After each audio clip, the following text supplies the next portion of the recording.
बच्चों को दुआएं, बड़ों को सलाम। फ़िज़ा है मेरा नाम। यू वॉचिंग मॉर्निंग विद फ़िज़ा। नाज़रीन, आज सुबह सुबह जो है ना, जो मैंने अपनी आंखों से देखा, जो कुछ समझा, वही मैं बात से अपनी जो है ना प्रोग्राम का आगाज़ करूँगी। आपको पता है मेरी एक 10 साल की बेटी है और मैं अपनी बच्ची को स्कूल छोड़ के फिर इधर ऑफिस आती हूँ। और मोस्टली जो टाइम है मेरा, मैं अपने टाइम से बहुत पहले आके या तो कभी नीचे गाड़ी में सो रही होती हूँ, कभी ऑफिस में सो रही होती हूँ, या मैं फिर सबका वेट करती हूँ, या फिर मैं सबके हालात देखती हूँ। जो न्यूज़ के लोग हैं वो ज़्यादा जल्दी आ जाते हैं, तो फिर मैं उनके घर के हालात, कभी गप्पे, कभी उनके घर वालों की बातें, कभी न्यूज़ में वो क्या टाइप करें, एडिट करें, देख रही होती हूँ। अब जल्दी आने का मकसद मैं आपको बताती हूँ क्यों है। अब देखिए, सुबह सुबह के टाइम पे आपने देखा होगा कि ट्रैफिक कितनी ज़्यादा होती है। पूरा लाहौर जो है ना वो चौक हुआ होता है हर तरफ से। उसकी सबसे बड़ी रीज़न क्या है नाज़रीन, कि सुबह के टाइम जो है ना लोग अपने बच्चों को स्कूल छोड़ने के लिए अपनी अपनी गाड़ियों पे लेके जा रहे होते हैं। ओके, अब एक गाड़ी जिसमें एक बच्चा है, एक चलाने वाला है गाड़ी को, गौर से सुनिएगा। अब हमारे वहाँ जौन सा ना जो स्कूल बसेस है ना, उसका कल्चर कोई नहीं है। हमारे वहाँ कुछ स्कूल्स ऐसे हैं जिनकी अपनी कुछ ट्रांसपोर्ट है, कुछ बसेस है, बट उनकी खटारा कोई हालत है, वो कोई अच्छी कोई हालत में, कंडीशन में नहीं है। अब सीन ये है कि हम ये जो कल्चर है ना, इसको हमें लेकर आना पड़ेगा हमारे मुल्क में। आप बाहर के मुल्क में जाएं, अमेरिका, कनाडा, यूरोप, उधर जो है स्कूल की बसेस चलती हैं। लोग अपनी प्राइवेट गाड़ियों में छोड़ने के लिए स्पेशल बच्चों को लेके गाड़ियाँ नहीं निकालते, फ्यू पीपल ओनली।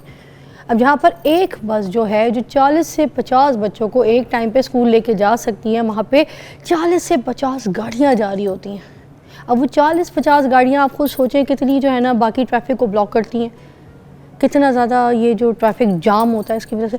अब सुबह सुबह जो ऑफिस जाने वाले लोग हैं ना, वो भी पब्लिक ट्रांसपोर्ट को इस्तेमाल करना जो है ना, जाहिर सी बात है अच्छा नहीं समझते। वो कहते हैं हमें लोग समझेंगे हम गरीब हैं, लोग समझेंगे कि भाई हमारे हालात ख़राब हैं, हम माड़े हो गए। हालांकि लाहौर के अंदर अगर पब्लिक ट्रांसपोर्ट की बात की जाए ना, तो ज़बरदस्त किस्म की ऐसी ऐसी इलेक्ट्रिक बसेस हमारी चल पड़ी हैं अभी तो, कि आप क्या कहते हैं।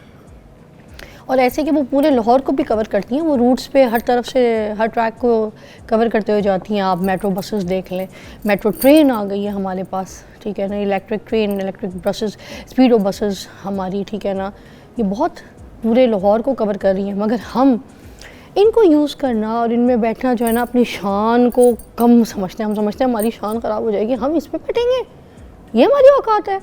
यार, एक एक बंदा अगर किसी काम के लिए जा रहा है तो इंडिविजुअली अपनी अलग से प्राइवेट गाड़ी निकाल के जा रहा है।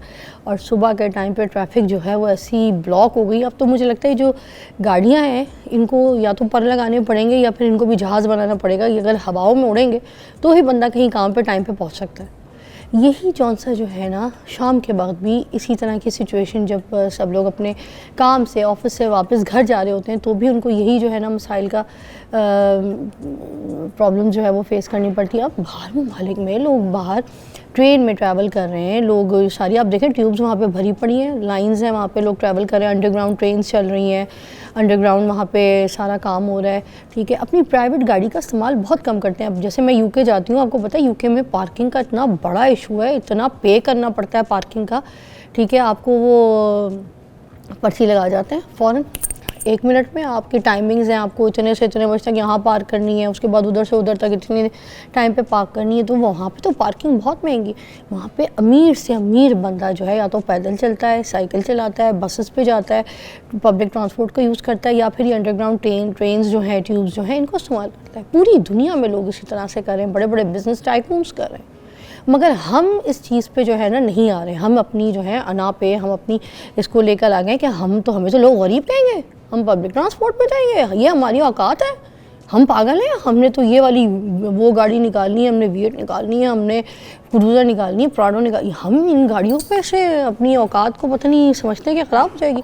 औकात सिर्फ आपकी तब पता चलती है इंसान को जब आप खबीस फना करते हैं, जब आप झूठ बोलते हैं, किसी का गला काटते हैं, चोरी करते हैं, ग़ीबत करते हैं। इन चीज़ों से आपकी औकात ख़राब होती है। आपको इधर तो शर्म आती नहीं है, ठीक है। आपको शर्म सिर्फ इन्हीं चीज़ों में आती है कि भाई नहीं, हम क्या कहेंगे। तो मैंने आज आपसे रिक्वेस्ट करनी थी, क्योंकि मैं ये रोज़ फेस करती हूँ, रोज़ मुझे अपनी बच्ची को छोड़ने के लिए इतना अर्ली उठ के, इतना सुबह सुबह आना पड़ता है, जाना पड़ता है, इस वजह से, क्योंकि ट्रैफिक इतनी जाम होती है। वो जो बेचारा बंदा जिसको वाकई गाड़ी पे निकलना है, कुछ लोग जैसे निकलेंगे गाड़ी पे जिनको मजबूरी है, तो उनको कितनी तकलीफ़ें हैं। अब जैसे मुझ जैसी इंसान को मुझे बहुत तकलीफ़ होती है, इसी तरह और भी बहुत से कुछ जॉब करने वाली ख़वातीन होंगी या मर्द होंगे जिनको बड़ी ट्रबल फेस करनी पड़ती है। तो अब मैं अपने टॉपिक की तरफ आती हूँ, मगर ये टॉपिक भी बहुत इंपॉर्टेंट था, इसको सोचिएगा ज़रा। नाज़रीन, आज हम बात करेंगे खांसी, नज़ला, ज़ुकाम। ये क्योंकि बेहतर ऐसा चल रहा है, इसलिए नहीं कि ख़ुद मुझे बलगम जो है वो थोड़ा सा इशू कर रहा है, मुझे गला ख़राब है, और ये इस वजह से कि आपके घर में भी बच्चे हैं, आप भी हैं, काम कर रही हैं, काम कर रहे हैं, आप लोगों को गला ख़राब हो जाए तो यकीन करें बॉडी में पेन और आपको बुखार जो है ना ऐसे जकड़ लेता है। अल्लाह बख्शे अम्मी कहती थी जो चढ़ता मौसम है ये और जाता मौसम जो है सर्दी का, ये दोनों जो है बहुत ख़तरनाक होते हैं। मिड मौसम जब बर्फ़ गिर जाए, ठंड चढ़ जाए, उस वक्त कोई मसला नहीं होता। आता जाता मौसम क्योंकि सर्द गर्म को मिक्स कर रहा होता है तो ये आपके बॉडी टेम्परेचर को डिस्टर्ब करता है, उसकी वजह से आपको जो है ना प्रॉब्लम हो जाती है। तो अल्लाह बख्शे मेरी अम्मी तो हमेशा से जो बचपन से हमें कराती आती थी, वो हमने उसके अलावा कोई और नुस्खा तो खैर ट्राई नहीं किया, मगर अब तो इतने इतने नुस्खे आ गए कि हमें करना ही चाहिए। मेरी अम्मी क्या करती थी कि जो चम्मच होता है ना, आम सुबह सुबह स्कूल जाने से पहले आम चम्मच में अम्मी शहद को गर्म करती थी, मगर शहद मेक श्योर कि वो खालिस होना चाहिए।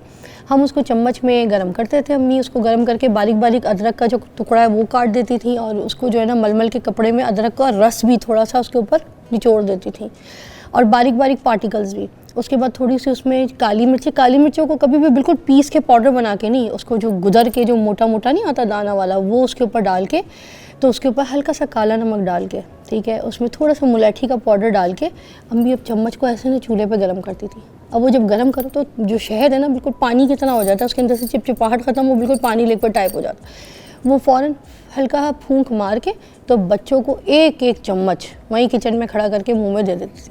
सारा दिन हमें आराम रहती थी। और फिर हमारी जो थी ना छोटी छोटी डिब्बियाँ बना देती थी मुलैठी के पाउडरों की, और कहती थी जैसी खांसी हो ऐसा ज़बान पे रखो चाटो, ज़बान पे रखो चाटो। हम मुलैठी के पाउडरों को ज़बान पे रखते थे, छाटते थे। वो क्लास में होता ये था कि जो बाकी बच्चों को खांसी लगी होती थी वो खों खों खों करते थे, और मेरे साथ यकीन करें कोई बच्चा खांसना शुरू हो जाए तो मैं साइड पर खड़ी होती थी, टीचर पूछती थी क्या हुआ, तो इसको खांसी हो रही थी। तो ये मेरी अम्मी का नुस्खा था। मगर आजकल क्योंकि ट्रेंड है, जो छुपी हुई हिकमत थी वो वापस आ गई है, लोग हिकमत की तरफ, हर्बल मेडिसिन की तरफ वापस आ गए और अच्छे अच्छे हकीम सामने आए। हमारे जैसे शोज़ की वजह से भी, मैं अपने शो को भी बोलूँगी I am doing a good job, at least मैं हिकमत को वापस लेकर आई हूँ। मुझे कोई चीज़ क्रेडिट मिले ना मिले, मगर मुझे ये क्रेडिट ज़रूर मिलेगा कि मेरे शो, मॉर्निंग शो से हमारे बड़े बड़े हकीम जो हैं, जिनका बड़ा अच्छा काम था, वो सामने आया और हिकमत को जो है ना सराहने लग गए लोग। तो आज हैं हकीम फरहान साहब हमारे पास। हकीम साहब क्या हाल है? अल्हम्दुलिल्लाह, अल्लाह का एहसान, शुक्र अल्लाह का। हाय हकीम साहब, मैंने गलत तो नहीं कहा? देखिए आप भी हकीम हैं, आपको भी खांसी होती होगी, नज़ला होता होगा, ज़ुकाम होता होगा, इंसान भी तो है। हकीम होने का मतलब ये थोड़ी कि आपको कोई बीमारी नहीं हो सकती या खांसी नहीं हो सकती। हर चीज़ अल्लाह ताला की देन है और हर बीमारी से पहले अल्लाह ताला ने इलाज भी निकाला है, इसकी शिफा भी है हर चीज़ में। तो मुझे बताइएगा कि जो खांसी, नज़ला, ज़ुकाम आज के जो चढ़ते मौसम में तकलीफ़ दे रहा है, ख़ासतौर पर बच्चों को, हम इससे कैसे बच सकते हैं और इसकी क्या गलतियाँ हैं जो हम करें जिसकी वजह से हमें जकड़ रहा है? रब्बि शरह ली सदरी वयस्सिर ली अमरी वहलुल उक़दतम मिन लिसानी यफ़क़हू क़ौली रब्बि ज़िदनी इल्मा।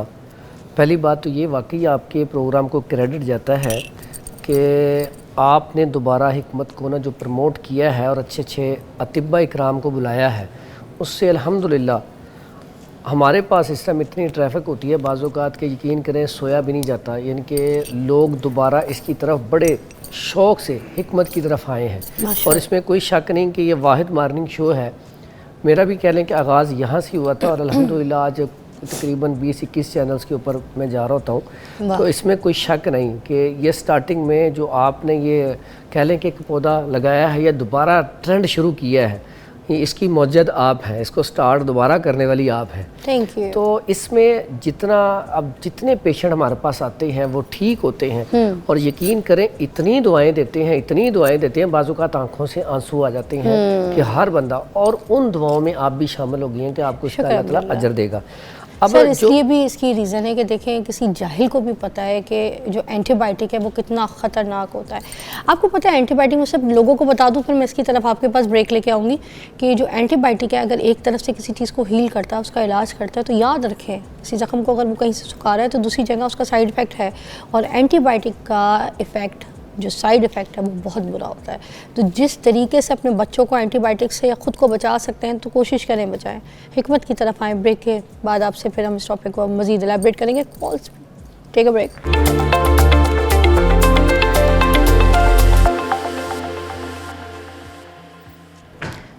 Welcome back. और हकीम फरहान साहब हमारे साथ मौजूद हैं और हम इनसे पूछेंगे कि सबसे पहले तो बताइए कि क्यों हमें जकड़ता है ये खांसी, नज़ला, ज़ुकाम स्टार्ट के मौसम में? गलती क्या करते हैं हम? सबसे बड़ी गलती कि मौसम जब चेंज होता है हम अपना लिबास वही रखते हैं और एसी के आगे भी बैठे रहते हैं और चावल वगैरह, कोल्ड ड्रिंक, ठंडा पानी ये पीते रहते हैं। ये सबसे बड़ी गलती है। अगर हम ये चीज़ें छोड़ दें, जैसे ही मौसम, जैसे आपने पहले बात कही थी कि सर्दियों का मौसम आ रहा है और सर्दी आ चुकी है, तो हम अपने आप को, लाइफस्टाइल को भी थोड़ा सा चेंज कर लें। इसमें हम ये करें कि एक तो सॉक्स, शूज़ पहनना शुरू करें और घर, हाँ जी बिल्कुल, इसका बड़ा फ़ायदा होता है। आजकल बहुत ज़्यादा पेशेंट आ रहा है जो टांगों में पेन की शिकायत कर रहा है। हाँ। तो आप सॉक्स पहने और शूज़ पहने और टांगों में से पेन जो है बहुत ज़्यादा कम हो जाती है। अच्छा, इसी तरह गला, एसी बिल्कुल नॉर्मल चलाएं, नहीं तो ना चलाएं। आजकल इसको बंद कर दें। एसी की वजह से गला बहुत ज़्यादा ख़राब हो रहा है। और उसके बाद ठंडा पानी, कोल्ड ड्रिंक अभी तक लोग पी रहे हैं और राइस, चावल, दही का इस्तेमाल, रात को चावल खाएं लेकिन यह है कि एहतियात करें। उसके बाद ना कोई कहवा पी लिया जाए तो वो भी बेहतर है। पहले जो था ना, लोग पहले गला ख़राब होना तो माएँ क्या करती थी, सूजी का हलवा देसी घी वाला बना के तो वो पिला देती थी, हम जिसको कहते हैं हरीरा। हाँ जी, और इतना ज़बरदस्त इलाज है कि अगर सूजी का हलवा पतला सा बना के ना, वो कहती थी मैं कि इसको पीना है, खाना नहीं है वो। और साथ क्या करती थी, सरसों का तेल लेके ना, ये सरसों का, और बच्चे के यहाँ पे गले के ऊपर आहिस्ता आहिस्ता मसाज करके, नीम गर्म करके तेल को, तो वहाँ पे कपड़ा बांध देती थी। सुबह तक बच्चे का गला ठीक हो जाता था और इसी से बुखार उतर जाता था। तो साथ खाने के लिए इतनी ज़बरदस्त चीज़ होती थी। जी जी, बात करके आगे ना भागा करे, कितनी खूबसूरत बातें आपने याद कराई हैं। वैसे सच्ची बताऊं, इतने से ही हल हो जाता था, इतने से ठीक हो जाता था। सुबह सुबह गरम हरीरा पिला दिया बच्चे को नाश्ते में, खुद भी पिया, ठीक है। उसके बाद ये जो मसाज है आपने जो बोली है ना, गरम करके सरसों के तेल, इससे जो ये नाड़ियाँ होती हैं आपकी गले की, है ना, उनकी बड़ी टिकोर और मसाज से उनमें बड़ा, बिल्कुल ये टिकोर। और फिर वो वालदा, जब वालदा खुसूसन जब अपने हाथ से वो मसाज करती है ना, उसकी लज्जत ही और है। और यकीन करें, हम तो कहते थे जब माँ देती है ना कोई चीज़, तो माँ की दी हुई चीज़ में भी शिफा होती है। जैसे वो खिलाती है और जैसे वो जिस प्यार के साथ वो देती है चीज़ बना के, तो उससे ना यकीन करें अल्लाह ताला, हमारे जो मेरी भी वालदा है, अल्लाह ताला, और इनके भी जितने भी हैं जिज़ोकार, अल्लाह ताला उनको, उनकी मग़फ़िरत करे, उनको जन्नतुल फिरदौस में जगह दे। इनकी वालदा सबसे अव्वल इलाज आपने यही आज बता दिया, सबसे वायरल इलाज है। सब इस पे आ जाए ना तो मुझे लगता है ये सारे इलाज बात के हैं, क्योंकि जब हम बढ़ा लेते हैं, बलगम जमा लेते हैं, ये सब बात के प्रोसेस है। ये यकीन करें, माएँ स्टार्टिंग में ये काम करती थी। अगर कोई खांसी, खुशक खांसी, जैसे सर्दियाँ स्टार्ट होती है, सबसे पहले खुशक खांसी लगती है। खुशक खांसी के लिए क्या करती थी, वही सूजी का हलवा देसी घी वाला, या फिर दूध के अंदर देसी घी शामिल कर देना और बच्चे कहना पी लो, या रोगने बादाम गर्म पानी में डाल के या दूध में डाल के दे देना। यकीन करें, पीते जाओ, फौरी तौर पे खुशक खांसी जो है उसको आराम आ जाता है, क्योंकि वो आपके अंदर सिर्फ ड्राइनेस है, खुश्की है। जब वो तरी पैदा होगी तो फौरी तौर पे खांसी खत्म हो जाएगी। एक चीज़ का ज़रा मिसकंसेप्शन है, मुझे लगता है वो भी ठीक कर दी, क्योंकि जब खांसी होती है तो ये आजकल की जो दौर की माएँ वो ये कहती हैं दूध नहीं पीना, दूध से बलगम पैदा होगा। आप कह रहे हैं दूध में देसी घी डाल के पिलाती थी, इसका ज़रा सब ठीक कर दें, क्या मिथ है, क्या गलत है? अच्छा, दूध में ना ठंडा दूध नहीं पीना, आप नीम गर्म दूध पिए, उसके अंदर शहद थोड़ा सा मिला लें, थोड़ी सी हल्दी मिला लें, थोड़ा सा देसी घी मिला लें। इसका फ़ायदा क्या होगा इस मौसम में, आपके जिस्म के अंदर दर्द नहीं होगी, बुखार नहीं होगा, ठीक है, साथ साथ गला ख़राब नहीं होगा, ठीक। उसके बाद आप चुस्त और तवाना रहेंगे। ये जो खून गाढ़ा होता है, जिस्म के अंदर कमज़ोरी आ जाती है, नकाहत आ जाती है, यकीन करें ये ना बड़ा जादुई दूध है। ये आप ना इमेजिन करें, अगर जो पूरा नुस्खा है ना वो ऐसे है कि दूध गर्म करना रखें, जब गर्म हो जाए उसके अंदर एक देसी अंडा जो है ना फेंट के डाल दिया जाए। अब डाल दिया, अब उसके, हाँ जी, अब वो ना थोड़ा सा बन जाता है, थोड़े से पीस अब उसको उतारें, उतार के उसमें 1 चम्मच शहद, चम्मच का चौथाई हिस्सा हल्दी, और उसके बाद उसमें देसी घी 1 चम्मच डाल के पिए। यकीन करें, आपके अगर जिस्म में दर्दें हैं ना 20 साल पुराने भी, दर्द भी खत्म होगी। और आपको अगर गला हर टाइम खराब रहता है, दुखता रहता है, आपका गला दर्द भी ठीक होगा, प्लस आपके लंग्स में इन्फेक्शन है, आपकी ग़िज़ा वाली नाली के अंदर इन्फेक्शन है, आपके यूटीआई यूरिटरी ट्रैक में इन्फेक्शन है, क्योंकि हल्दी की वजह से और देसी घी की वजह से वो ना इन्फ्लेमेशन को ख़त्म करेगा और आंतों की इन्फेक्शन बिल्कुल ठीक हो जाएगी। एक ही जादुई दूध और कितने सारे इलाज। ये तो आपने खांसी वगैरह का बताया ना, अब इसको थोड़ा सा एलैबोरेट मैं अपने फैशन स्टाइल में भी करूं। वो जो लड़कियां, वो जो लड़के हाई प्रोटीन डाइट जिसको कहते हैं ना कि उनको चाहिए, जिसमें प्रोटीन, देखिए प्रोटीन की मिकदार जो है ना वो आपको दुबला करती है। भी आपको पता है, अगर मैं 2 अंडों की बात करूँ तो 2 अंडे में 140 ग्राम प्रोटीन है, ठीक है। और यही मैं 2 रोटियों की बात करूँ, 2 पराठे की बात करूँ तो उसमें आ जाते हैं 140 ग्राम कार्ब्स। अब कार्ब्स और प्रोटीन में बड़ा फ़र्क है। अगर मैं प्रोटीन जो है ना उसको अगर मैं आग लगाऊं, किसी समझे कैंडल को आग लगाऊं तो वो कितना आस्ता आस्ता मोम जो है वो पिघलता है, ठीक है ना। और यही अगर मैं कार्ब्स में आग लगाऊं किसी कागज़ में सपोज, तो वो ऐसे बुर्र करके बुड़। तो कार्ब्स और प्रोटीन में ये फ़र्क होता है। तो जब आपकी बॉडी में इस नुस्खे के साथ प्रोटीन भी जा रहा है तो आप सोचें आपका हेयर फॉल रुक जाएगा, ताकत आपको आएगी, आपको जो है ना डाइजेस्ट जो है वो उसमें कितना आसानियाँ हो जाएंगी, आपका जो है ना भूख की क्रेविंग कम हो जाएगी। अंडे आपकी भूख की क्रेविंग को कम करते हैं, सारा दिन की जो फजूल की भूख है ना, क्योंकि जब हम रोटी से शुरुआत करते हैं उसके बाद भूख की भूख लगती है सारा इसमें चेहरा ग्लो करेगा, बालों के लिए, आईज के लिए, दिमागी कमजोरी के लिए, पट्ठों के लिए। ये तो कह रहे हैं कि वो जादुई दूध है और इन दिनों में जरूर पीना चाहिए। मतलब इतनी सी हिकमत में कितनी बड़ी शिफाएं मौजूद हैं। वाह, चलिए भी आगे चलते हैं। तो मुझे पहले ये बताते हैं बलगम वाली जो खांसी है उसको कैसे ठीक करना है, बच्चों की बड़ों की। 2 तरह का सिस्टम होता है। एक तो है कि हम ये जो कहवा है ना, खुला जो शानदा जो होता है उसमें चंद चीज़ें डलती हैं, वो मैंने कहा था यहाँ पे बना के दिखा देंगे। लेकिन एक उससे भी पहले जो बलगम को फौरी तौर पे निकाले वो मैं आपको नुस्खा बताता हूँ, वो बड़ा बेहतरीन है। ये देखें शहतूत, हाँ जी, ये इसको ना मगा भी कहा जाता है। मगा मगा मगा, हाँ जी। और इसको फिलफिल दराज यानी कि बड़ी मिर्च भी कहा जाता है। बड़ी मिर्च, फिलफिल दराज, ओके ठीक है। इसका क्या करना है? इसके बाद ये है काकड़ा सिंगी। ये 2 चीज़ें हैं। ऐसे अफराद जिनको बलगम वाली खांसी है या खुशक खांसी है उसके लिए कमाल का रिजल्ट है। और मैं समझता हूँ कि जो ऐसे अफराद जो कहते हैं हमारे ना ही बोला जाता है, इतनी ज़्यादा बलगम अंदर होती है कि बार बार खांसी करनी पड़ती है, ये ना कह लें कि वो रग रग से ना पिपड़ों के ये बलगम रेशा निकाल देता है। तो ये आप हमें जो शानदार बता रहे हैं। नहीं, ये इसका बड़ा आसान तरीका है। ये जो है ना, ये इसको आप लें, रुक जाए, हम नहीं लेंगे, हम ब्रेक लेंगे पहले, ताकि आपका जो ये नुस्खा है ना ख़राब ना हो। ब्रेक लेके छुट्टी करते हैं, वापस आए, ये जो नुस्खा जो भी बताने लगे बलगम के हिसाब से इसको लिख लें, कॉपी पेंसिल पकड़ लें और आ जाए।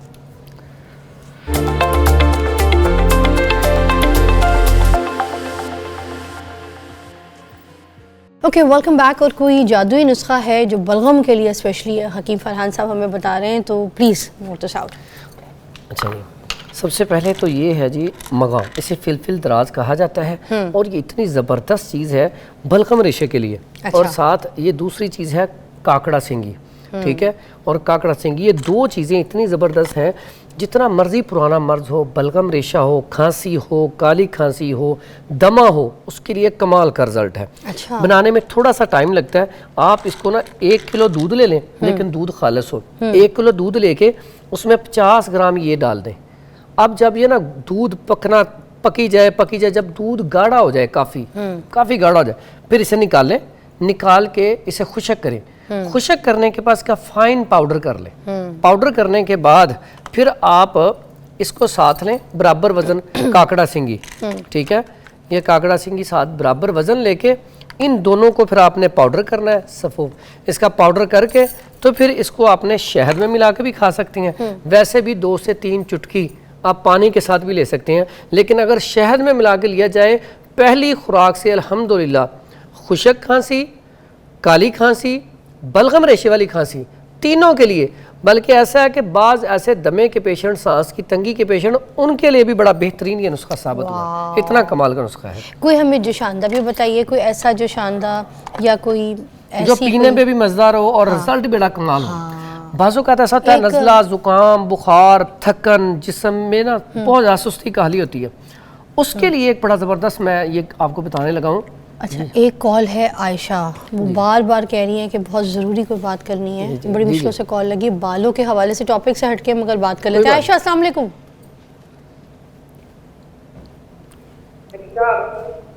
अस्सलाम वालेकुम आयशा, क्या कहेंगी? हकीम साहब से ना पूछना चाहूंगी, मेरे बेटे को ना एक तो एलर्जी का मसला है, उसे छींकें आती हैं तो ना जुकाम शुरू हो जाता है। अच्छा। और हाँ जी, उसका बता दें जरा, उसने बहुत ज्यादा हर सर्दी गर्मी ऐसी मसला रहता है ये। और दूसरा फाका के ना बाल बहुत ज्यादा कमजोर है मेरे, बहुत टूटते भी हैं और ग्रोथ नहीं होती है। प्लीज आप ये मेहरबानी बता दें। हकीम साहब बताएं।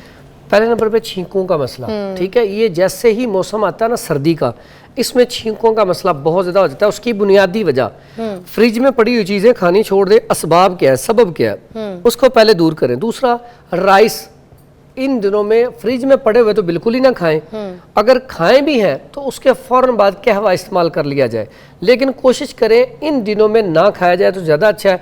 इसी तरह ठंडा पानी, कोल्ड ड्रिंक वगैरह, और ठंड से भी बचा जाए। रात को बच्चा, ऐसा बच्चा जिसको छींकें आती हैं, अगर रात को गर्म कैप पहन के सो जाए ना तो अल्हम्दुलिल्लाह पूरी रात भी नहीं छींकें आएंगी, सुबह भी नहीं आएंगी। इस मौसम से इस मौसम से, क्योंकि उसके अंदर रतूबत है ना, हाँ। ठीक है, नाक बंद हो रहा है। कुछ लोग कहते हैं जैसे मोजों के साथ कैप नहीं पहननी, कैप पहननी तो मोजे नहीं पहनने, मोजे नहीं, ये ऐसा कोई इशू नहीं है। मोजे कैप दोनों साथ नहीं, पहनी दोनों। देखिए, हरारत जिंदगी है, ठंडक मौत है। कभी भी आप बंदा मौत के करीब होता है, उसकी आप नब्ज चेक करें तो बिल्कुल हाथ ठंडा हो रहा होता है, नब्ज बिल्कुल स्लो चल रही होती है, ठीक है। तो इसलिए ना, इसलिए जो है ना हरारत वो जिंदगी है।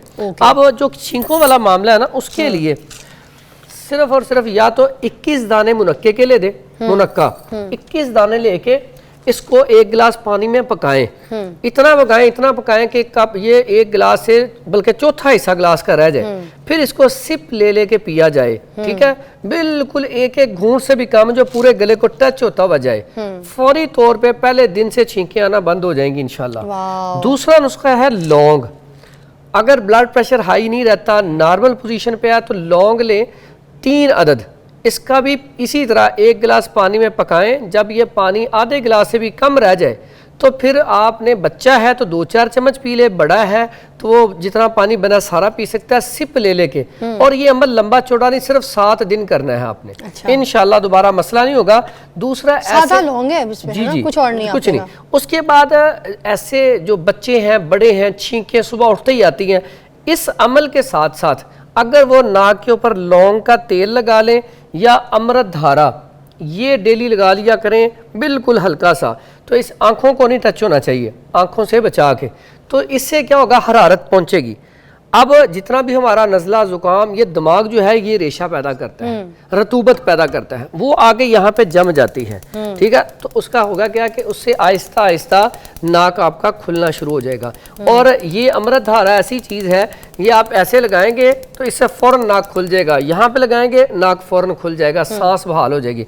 ये बनता कैसे, इसमें 3 चीज़ें होती हैं, ठीक है। 7 पुदीना, 7 अजवाइन और काफूर, ये तीनों चीज़ें, 7 पुदीना, 7 अजवाइन और काफूर, ये 3 चीज़ें 10-10 ग्राम लेके किसी बोतल में डाल कर रख दें। उसके बाद उसमें से 1 ड्रापर ये भर के रख लें। फौरी तौर पे सर दर्द हो रहा है, फौरी तौर पे फाका आ जाता है, ठीक है, आपके यहाँ पे नाक बंद है, सांस नहीं आ रही, मुंह से सांस ले रहे हैं, फौरी तौर पे ये अफाका करता है, ठीक है। और ये जो बच्चे आजकल निबोलाइज करना होता है, बच्चों को बाज़-औक़ात बहुत ज़्यादा मसला हो रहा होता है कि सांस सही नहीं लिया जा रहा, तो आप पानी गर्म करें, उसमें इसके चंद ड्रॉप डालें और इससे स्टीम लें। ये वैसे कावे का पानी, मगर इसी तरह का पानी गर्म करके इसमें चंद ड्रॉप डालने, ऐसे ही है? हाँ बिल्कुल। और फिर इसको ना भाप आ रही है, ये लेनी है। ये स्टीम लेने से फौरी तौर पे आपका ये पोर्शन जो है खुल जाएगा और फौरी तौर पे सांस जो है वो बहाल हो जाएगा। मतलब अमृत धारा के कोई 5-4 ड्रॉप देके उसके बाद फिर आप इसको स्टीम ले लें। Wow, very nice. और ये इतनी चीज़ है, ये जो अक्सर औकात होता है ना, हमारे जो बच्चे होते हैं, इनकी चेस्ट के ऊपर ना रेशा जम जाता है, बलगम रेशा, उसमें फिर हम कहते हैं कि एक ये काम करें, दूसरा होता है सुहागा, ठीक है, वो इस फॉर्म में होता है सुहागा लेके ना इतना सा वो तवे के ऊपर रख दे, वो क्या होगा, पिघल जाता है। उसके बाद में पाउडर करके तो उसमें शहद देसी, जो आपने शुरू में बात की थी, शहद खालिस होना चाहिए, देसी शहद में मिला के वो बच्चे को चिटा दिया जाए, तो उससे होता क्या है कि फौरी तौर पे वो बलगम रेशा सारा या तो उल्टी के रास्ते या स्टूल के रास्ते बलगम रेशा निकाल देता है और आपको हॉस्पिटल बार बार नहीं जाना पड़ता। नहीं तो अक्सर होता है एक रात में 3-3 मरतबा हॉस्पिटल जाना पड़ता है, बच्चे का सांस रुक जाता है। एक ही सेगमेंट में 3-3 मरतबा ब्रेक ले लीजिए, जल्दी आइएगा।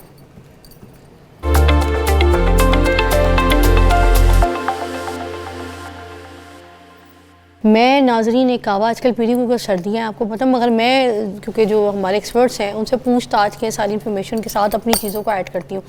तो मैं पी रही थी हिबिस्कस का कावा, जिसके अंदर मैं सौंफ और थोड़ी सी अजवाइन डाल के, लौंगे क्योंकि एंटी एजिंग है, स्किन को बहुत अच्छा आपको फ्रेश दिखाती है, जवान दिखाती है। तो मैं ये सारी चीज़ें पी रही थी। तो मैं इनसे पूछ लिया अभी ऐसे ही, मैंने कहा कहीं हिबिस्कस ऐसा तो नहीं कि नज़ले ज़ुकाम में नहीं पीना चाहिए, और मैं जो मेरा खांसी अभी तक ठीक नहीं हो रही, मैं दवाइयाँ खाती नहीं हूँ कोई। तो उन्होंने मुझे बोला कि हिबिस्कस को इस सर्दियों में माइनस कर दें, उसकी जगह इंजीर जो होती है ना, इंजीर को आप उस कावे के अंदर डाल दें, एक इंजीर को काट के छोटे छोटे पीसेस, और उसका फ़ायदा सुने आप क्या होता है। ये हमारी बात हो रही थी, अभी आप आ गए, सुन लें अब। इंजीर जो है ना, एक तो आपका गला दर्द नहीं होगा, खांसी नज़ला जुकाम नहीं होगा, और इससे भी बढ़कर इंजीर का कहवा ऐसे मौसम में पीना कैंसर से बचाओ बेहतरीन है। कैंसर का जो पेशेंट है उसके लिए तो कमाल का रिजल्ट है। और अक्टूबर का पूरा महीना कैंसर के अवेयरनेस के लिए ही है। जी। तो ये और ये बिल्कुल ये इंजीर का कहवा बना के पिया जाए तो बेहतरीन है। और अभी हम आपको एक कहवा बना के दिखाने लगे जो वैसे ओवरऑल इस मौसम में पहले हमारे बड़े ना वो खुला जुशांदा ला के तो वो इस्तेमाल करते थे नज़ला जुकाम बुखार खांसी के लिए, जिस्म दर्द और जिस्म दर्द के लिए। इतना कमाल का, और फिर टेस्ट बड़ा ज़बरदस्त होता है, पीने में बड़ा मज़ेदार, बच्चे बड़े शौक से पीते हैं। ये सबको आना चाहिए घर में। ये कावा बहुत स्पेशल है बिकॉज ये वो है जोशांदा जिसे हम कहते हैं असली जोशांदा। ठीक है, ये डाले ये फजूल के जो कावे हैं ना जो आप अपने घर में अपने नुस्खे बनाते हैं उसको छोड़ दें। ऐसे डाल दूं? ऐसे डाल दें। इसको क्या कहेंगे? ये है मुलट्ठी। ओ, उसके बाद ये है जी बनफ्शा। ओके। ये नज़ला जुकाम बुखार के लिए कमाल की चीज़ है। ओके, ये देखें। उसके बाद ये है जी इंजीर। बनफ्शा भी एक? हाँ जी, बस इतना काफी। और ये इंजीर की अभी बात कर रहे थे, आप भी देख लें इंजीर भी डलने लगी है। ठीक है, ये इंजीर, सॉरी मैं इसको धो के डाल दूं? हाँ डाल दें धो के। ये सारी चीज़ें ना धो के डालें। ओके, एक अच्छा होता है सिस्टम ना। उसके बाद आगे ये मुनक्का डालें। ओके, मुनक्का कितने डालूं? ये भी 2-3 पीस डालें। ये सौंफ और उनाब डालें। ओके, इलायची गाउजबान। सौंफ मैं ज़रा ज़्यादा डालूंगी क्योंकि हाजमे के लिए भी अच्छी है, और टेस्ट भी बेहतरीन है, दावत भी है और दुबला भी करती है और मुंह की बदबू पेट से ख़त्म करती है। ये बात याद रखें, इलायची लोग पॉकेटों में रखते हैं ना कि भाई मुंह की बदबू चली जाएगी, इलायची से सिर्फ थोड़ा सा मुंह की खुशबू चेंज होती है। अगर आप ये ना, इससे एक और फायदा है। हाँ। ऐसे अफराद जो सिगरेट छोड़ना चाहते हैं तो सिगरेट नहीं छूट रहे, वो अपनी पॉकेट में सौंफ और सब्ज इलायची रखें, जब भी तलब हो वो ये निकाल के मुंह में डाल के रखना शुरू कर दें।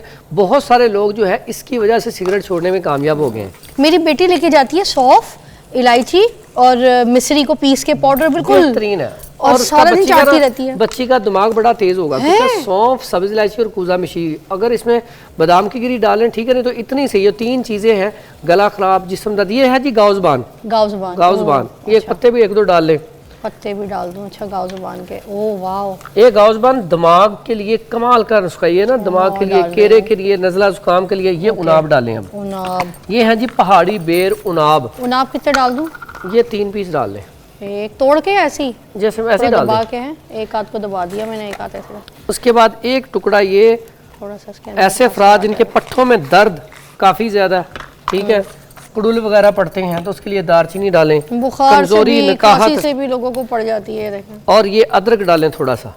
ओके, अदरक के लिए जो है ना ऐसी तोड़ के छिलकों के समेत डाल दिया करें, धो के। उसमें जरूरत नहीं है छिलके उतारने की जरूरत नहीं है इसको इसी तरह डाल दिया करें, वरना इस तरह भी बड़ा अच्छा होता है कि दबा के ना उससे जरा और असर निकल ऐसे दबा के। अच्छा, ये अदरक की बात हो रही है तो अदरक आजकल ऐसे पेशेंट जिनका ऑक्सीजन लेवल कम होता है, ठीक है, और 98 पे होना चाहिए तो 95 पे आता है, तो इससे सांस की तंगी शुरू हो जाती है, बलगम रेशा बहुत ज्यादा हो जाता है, सांस की तंगी हो जाती है। ऑक्सीजन जैसे ही डाउन होती है ना तो इंसान जो है वो बहुत परेशान हो जाता है। उसे अगर वो 90 से नीचे आ जाता है, 70-80 पे आता है, तो उसे तो वो सिलेंडर फिर लगाना पड़ता है।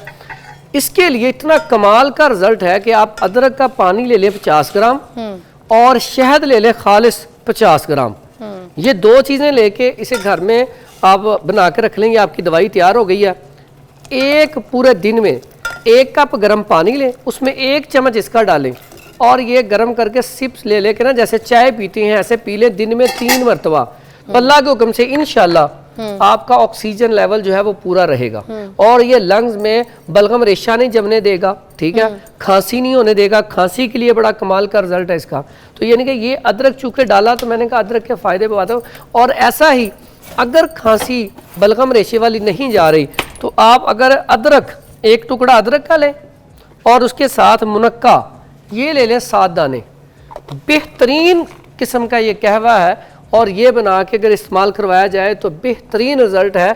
खांसी को फौरी तौर पे, बाज़ों का ऐसे पेशेंट जो फ़ोन करते हैं कि सांस तंग हो रहा है, रात का टाइम है, सांस तंग हो रहा है और बोला भी नहीं जा रहा और खांसी भी बहुत ज़्यादा है, तो यकीन करें अगर मुनक्का भी घर में नहीं है तो सिर्फ अदरक लें, इसका कहवा बना के शहद मिला के पी लें, फौरी तौर पे सांस बहाल हो जाता है, फौरी तौर पे।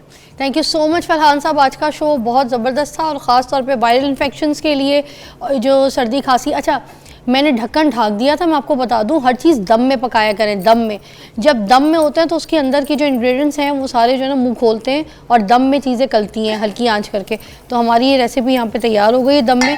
हल्का सा जब खड़े होकर अरोमा भी ले लें तो मेरी तरह ले लें, फेस पे ये ब्यूटी भी देगा, आपको खूबसूरती भी देगा। सारे अरोमाज जो है ना जब ये आपके अंदर जाते हैं ना तो आपका वैसे ही नज़ला वज़ला ज़ुकाम खांसी ठीक है ना, सही कह रही हूँ ना हकीम साहब? जी अच्छा, बिल्कुल। अब ये देखें ये तैयार हो गया है, मैं निकाल के उसको दिखाऊंगी नहीं, हम लेट हो रहे हैं और ना ही मुझे कोई गिलास मिल रहा था, तो हम ब्रेक के बाद आपको मिलेंगे। हम मिलेंगे, ये हकीम साहब जा रहे हैं ना, हकीम साहब खुदा हाफिज़। जी आप ओके, मैं पीने लगी हूँ, अल्लाह हाफिज़, ब्रेक के बाद।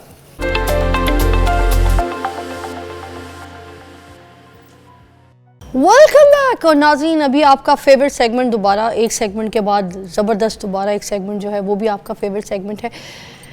वेट लॉस के ऊपर आज हम बात करेंगे दोबारा, मगर मसला ये कि हमारे वहाँ जो लोग हैं ना, वो जो यंग जनरेशन है, वो जब उनको एकदम से वेट लॉस करना होता है तो सबसे पहले क्रश डाइट पे चले जाते हैं, जिसमें मुंह को कहते हैं जिप लगानी पड़ेगी, मुंह को ताला लगा लो और बिल्कुल खाना पीना बंद कर देते हैं, सिर्फ सैलड पे आ जाते हैं और उसके बाद कुछ भी नहीं खाते।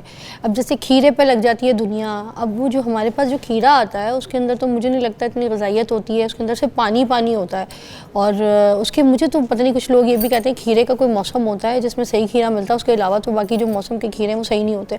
तो मुझे इन चीज़ों की खैर इतनी इन्फॉर्मेशन नहीं है तो इसलिए उसमें मैं बात नहीं करूँगी, मगर ये कि कीटो डाइट हो जाती है कुछ लोग और नए नए किस्म की डाइट्स जो है वो ईजाद हो गई हैं, उनके ऊपर चले जाते हैं और फ़ाक़त ज़्यादा हो जाते हैं। कुछ लोगों की चेहरे की रंगत ख़त्म हो जाती है, कुछ लोग सिट्रस और लेमन के ऊपर चले जाते हैं, इतना लेमन पीते हैं, इतना एप्पल साइडर विनेगर पीते हैं कि उनकी जो स्किन की एक लेयर होती है वो इतनी बारीक हो जाती है कि अगर हल्की सी भी उनको चोट लगती है तो निशान नहीं जाता, रगें जो हैं उनकी दिखना शुरू हो जाती हैं।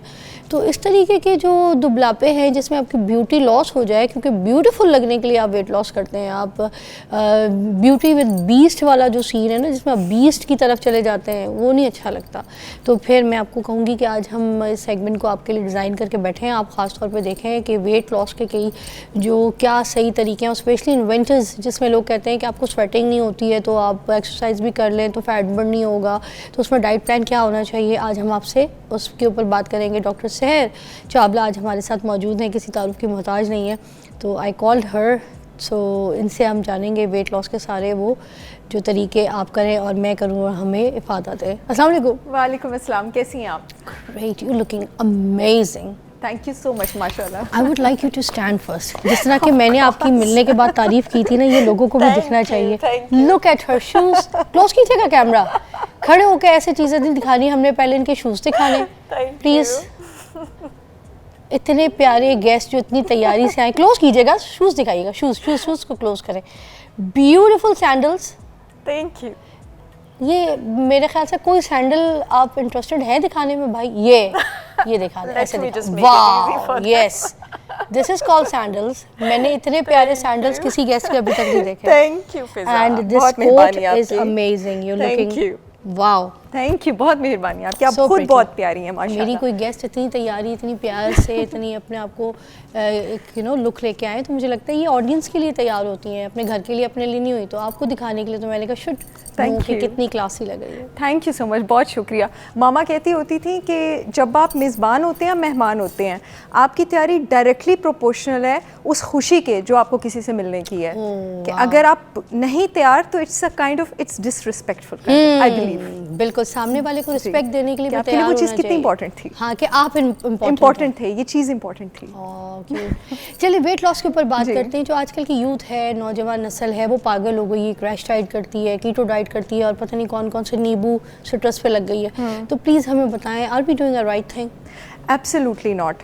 देखिए जी, जब हम वेट लॉस की बात करते हैं, इतना बड़ा और इतना खूबसूरत टॉपिक है ना, तो अगर आपके वेट लॉस का कॉज आपको किस वजह से वेट गेन हो रहा है, हार्मोनल वजह से हो रहा है, फैटी लिवर की वजह से हो रहा है, स्ट्रेस की वजह से हो रहा है, थायराइड की वजह से हो रहा है, जब तक आप उस पर नहीं पहुंचते, और दूसरा जब तक जिस्म की तासीर पे नहीं पहुंचते, यहाँ पे मेडिकल साइंस भी आ जाती है, चाइनीज़ मेडिसिन भी आ जाती है, आयुर्वेदा भी आ जाती है, कुछ भी स्किप नहीं कर सकते आप ऑथेंटिक वेट लॉस करने के लिए। वही जो आप कह रही है, वेट लॉस आप खूबसूरत और हेल्दी होने के लिए करते हैं, और उसके पीछे कोई रीज़न नहीं है, आप सेहतमंद होने के लिए करते हैं, और दूसरे नंबर पर खूबसूरत होने के लिए। जब तक आप ये दो चीज़ें नहीं पकड़ते हैं, आप वेट लॉस नहीं कर सकते। एक टर्म से लोगों को मुतारफ़ करवाना चाहूँगी, VLCD मेडिकल लैंग्वेज में कहते हैं वेरी लो कैलोरी डाइट। वो डाइट, अब तो लोग इतने तेज़ है, गूगल पे हम इंडिविजुअल फूड आइटम्स का कैलोरी निकाल सकते हैं ना फिजा। वो डाइट जो आपके पास 700 से 1000 कैलोरी की है एक दिन में, यानी अगर आप 1000 से नीचे ले रहे हैं कैलोरी, वो VLCD डाइट है, और वेरी लो कैलोरी डाइट नहीं करते हैं। उससे आपको कोई फ़ायदा नहीं। इनिशली ऑफ कोर्स जब आप कार्ब्स छोड़ेंगे, जंक छोड़ेंगे, जिस्म से आपका पानी भी निकलेगा, इनिशियली आपका वाटर भी लूज़ होगा, थोड़े से आप लेप्टिन सेंसिटिव होंगे, उसके बाद फिर जाके आप लेप्टिन रेजिस्टेंट हो जाएंगे, यानी वो हार्मोन जो आप इस बात का तयन करता है कि आपका पेट भर गया या नहीं, तो वो VLCD डाइट भी काम करना छोड़ देगी। अब ऐसे लोग, जब नॉर्मली एक इंसान का 700 कैलोरी में दिन में पूरी ग़िज़ाइयत लेना मुश्किल है, जो ग़िज़ाइयत उसको चाहिए एक एक्टिव फंक्शनल इंसान को, मेरे और आपके जैसे, ठीक है, जो अभी बूढ़ा भी नहीं है, तो उसको अगर वो इंसान कंसिस्टेंटली 700 या 800 कैलोरीज लेगा दिन में, तो उसकी तो ग़िज़ाइयत पूरी होना थोड़ी मुश्किल नहीं है। तो अल्टीमेटली फिर जाके आपकी इम्यूनिटी भी नीचे होती है, आपको बीमारियां भी लगती हैं, और अपने जिस्म को जाने बगैर। कल भी मैं ये एक चाइनीज़ मेडिसिन की बुक पढ़ी थी, उसमें भी यही लिखा हुआ था, और मैं ये बात हालांकि वैसे ही कहती रहती हूँ कि अपने जिस्म की बात सुने। हर एक को पता होता है फिज़ा, क्योंकि मैं तो क्लिनिक में इतने पेशेंट से मिलती हूँ कि हर लोगों को पता होता है मेरी बॉडी की तासीर गर्म है या मेरी बॉडी की तासीर ठंडी है। खुद पता आपको भी पता होगा, फील होता होगा ना। अगर बॉडी का टेम्परेचर हाई रहता है, कुछ लोगों के चीक्स फ्लश नहीं रहते, कुछ लोग दही खाते हैं, उनके गोडों में दर्द नहीं शुरू हो जाता। गोडे हमारा पंजाबी स्लैंग वर्ड है, इसलिए यूज कर रही हूँ ताकि लोग आइडेंटिफाई करें। गोडों में दर्द नहीं शुरू हो जाता कुछ लोगों का, तो ठंडी तासीर है ना। जिन लोगों को नींबू का एक गिलास लेके फ्लू हो जाता है, दर्दें हो रही हैं, ये सारी चीजें, उनको ठंडी तासीर जो है, ठंडी तासीर है। अगर आपको डेयरी से दर्द होता है, आपको सिट्रस से दर्द होता है, एप्पल साइडर विनेगर भी सिट्रस में आ जाता है, नींबू सिट्रस में आ जाता है। आप अगर उन लोगों में से हैं जो जरा सा नींबू और जरा सा केचप लेते हैं और आपका गला खराब हो जाता है, आप ठंडी तासीर वाले लोग हैं। आप अगर उन लोगों में से हैं जो बड़े आतिश मिजाज हैं, एंग्शियस हैं, थोड़ा सा रात को सोने में भी प्रॉब्लम होती है, नींद के घंटे कम भी हो तो भी आप एक्टिव रहते हैं, थोड़ा सा पेट अगर आपका लूज रहता है और आप बहुत दुबले पतले और आसानी से वेट पुट ऑन नहीं करते, आप गर्म तासीर वाले लोग हैं।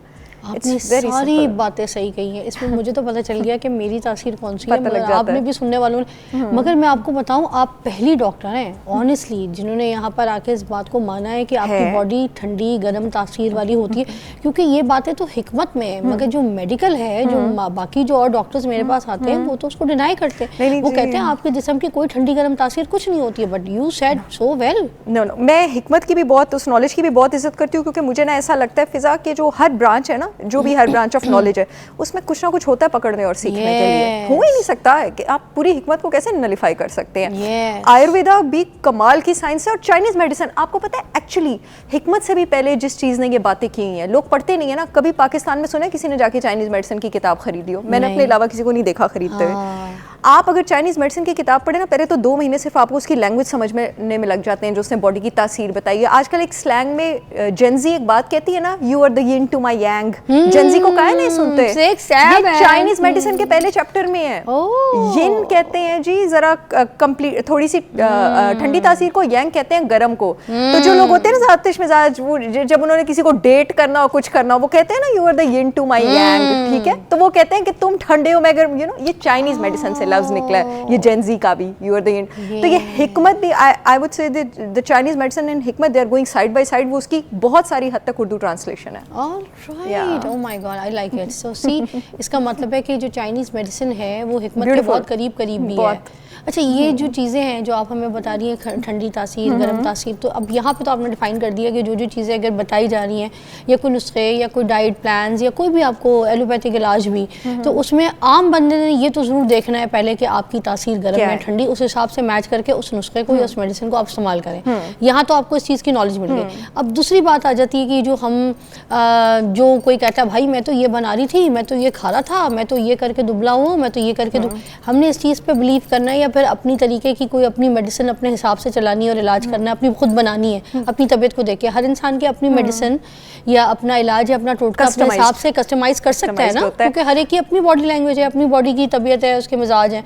तो प्लीज़ एडवाइस किस तरह से जज करेंगे? अच्छा फिजा, ये आप जैसे इंसान के लिए ना जिसका एक्सपोजर बहुत ज़्यादा कंपैरेटिवली इजी है कस्टमाइज करना, लेकिन मेरे ख्याल से अदरवाइज ये मुश्किल हो सकता है किसी के लिए। Okay. सबसे पहले जब आप अपनी बॉडी की तासीर आइडेंटिफाई करते हैं और कॉज आइडेंटिफाई करते हैं, आप फिर उन फूड ग्रुप्स को एक्सक्लूड करते हैं। फॉर एग्जाम्पल, अगर मैं एक ऐसी खातून हूँ, एग्जाम्पल दे देती हूँ, जिसके जिस्म की तासीर गर्म है, ठीक है, और मेरा हार्मोन डिस्टर्ब है, कह लें मुझे फाइब्रॉइड्स हैं, मुझे पीरियड्स बहुत ज़्यादा आते हैं, एग्जांपल दे रही हूँ, इसका मतलब है मुझे एस्ट्रोजन टॉक्सिसिटी, और मेरा मोटापा भी एस्ट्रोजन टॉक्सिसिटी की वजह से है। अब जिन लोगों को एस्ट्रोजन टॉक्सिसिटी होती है उन्होंने गोश्त नहीं खाना होता। अब यहाँ पे डाइट चार्ट बनाना थोड़ा आसान है, मेरे जिस्म की तासीर गर्म भी है तो गोश्त भी निकलेगा। अब इस तरह के पेशेंट ने जब वेट लूज करना है तो मैं सब्जियों वाला डाइट प्लान बनाऊंगी, ठीक है, फाइबर ज़्यादा करूंगी। अच्छा, अब फॉर एग्जाम्पल मैं एक ऐसी औरत हूँ जिसको स्कैंटी पीरियड्स हैं, पहले मैं एस्ट्रोजन टॉक्सिसिटी वाली, और स्कैंटी पीरियड्स और एस्ट्रोजन कम होने की वजह से मेरा वेट पुट ऑन हो गया, मेरे थाइस पे वेट है, मेरे लोअर एब्डोमेन। मुझे कैसे पता लगेगा?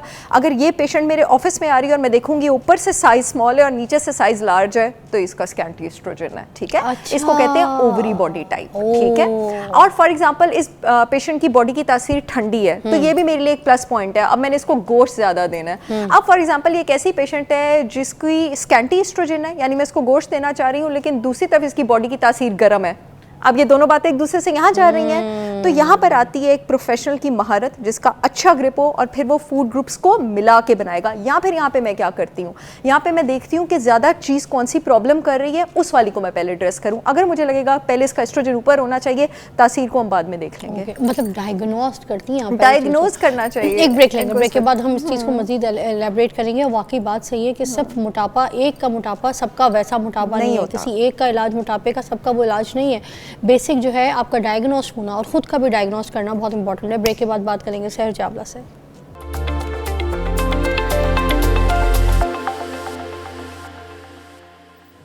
सहर चावला ने भी बीच में ना ब्रेक में मुझे बड़ी चीज़ें बताई हैं, जिसमें उन्होंने बताया कि एक तो सर्द और गर्म वाला जो पेशेंट है जिसकी तासीर ऐसी है, उसकी डाइट प्लान का, क्योंकि हम अभी पूछेंगे, आपकी कॉल्स भी शामिल करेंगे। सहर से आप बात कर सकते हैं अगर आपको डाइट प्लान चाहिए, तो आज आपको लाइव डाइट प्लान मिलेगा, वो भी मुफ्त, क्योंकि सहर जाहिर सी बात है चार्ज करती है। She is a brand of Pakistan, she is a big name, तो मगर उसके बावजूद अगर आप लाइव कॉल करेंगे तो यहाँ पर यह है कि आपको डाइट प्लान आपकी जिस्म की तासीर के हिसाब से आपको फ्री में मिलेगा।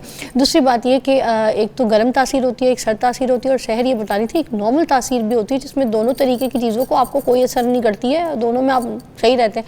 जैसे नॉर्मल तासीर है शहर की खुद की, वो जो बता रही थी। तो अब ये तीनों की डाइट प्लान हम सबसे पहले पूछेंगे कि जो गर्म तासीर वाले लोग हैं, और जिसमें आपने कहा कि वो खट्टा जो है वो खा सकते हैं और वो गोश्त वगैरह भी खा सकते हैं, समथिंग गरम वाले नहीं खा सकते। अच्छा, गरम वाले की बात कर रही हैं, गरम वाले हाँ नहीं जी। खा सकते, वो खट्टा वगैरह खा सकते हैं, हाँ, सिट्रस वो खट्टा वगैरह ले सकते हैं, वो सिट्रस ले सकते हैं। सिट्रस भी। इनकी डाइट प्लान क्या होनी चाहिए? Vegetarian, okay, vegetarian. और लेकिन वेजिटेरियन में आपने कौन सी चीज़ें अवॉइड करनी है? इनके नाइट शेड्स अवॉइड करने हैं। नाइट शेड्स कौन सी सब्जियां होती हैं? टमाटर, बैंगन, आलू और बहुत ज़्यादा शिमला मिर्च, और बहुत तेज़ पेपर्स नहीं लेने हैं। गर्म तासीर वाले लोग हैं ना, नाइट शेड्स नहीं लेने। आपके पास जो मिर्चों में केमिकल होते हैं कैस्पेसिन, कैस्पेसिन में एबिलिटी होती है स्टमक में तेजाबियत बढ़ाने की। जिन लोगों की बॉडी की तासीर गर्म होती है ना, उनमें टेंडेंसी होती है कि उनको अल्सर्स और एसिडिटी नॉर्मल लोगों से, या इंटेस्टाइन की इन्फ्लेमेशन ज़रा जल्दी हो सकती है उन लोगों में।